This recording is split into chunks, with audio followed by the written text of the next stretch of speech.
اور جو شخص مہندی کے درختوں کے درمیان کھڑا تھا کہنے لگا یہ وہ ہے جن کو خداوند نے بھیجا ہے کہ ساری دنیا میں سیر کریں۔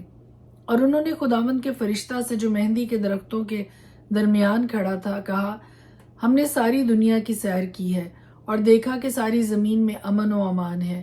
پھر خداوند کے فرشتہ نے کہا اے رب الافواج تو یروشلم اور یہودا کے شہروں پر جن سے تو 70 برس سے ناراض ہے کب تک رحم نہ کرے گا؟ اور خداوند نے اس فرشتہ کو جو مجھ سے گفتگو کرتا تھا ملائم اور تسلی بخش جواب دیا۔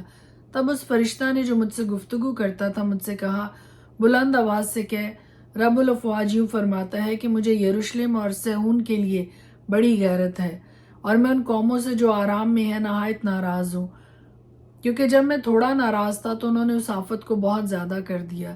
اس لیے خداوند یوں فرماتا ہے کہ میں رحمت کے ساتھ یروشلم کو واپس آیا ہوں، اس میں میرا مسکن تعمیر کیا جائے گا، رب الافواج فرماتا ہے، اور یروشلم پر پھر سود کھینچا جائے گا۔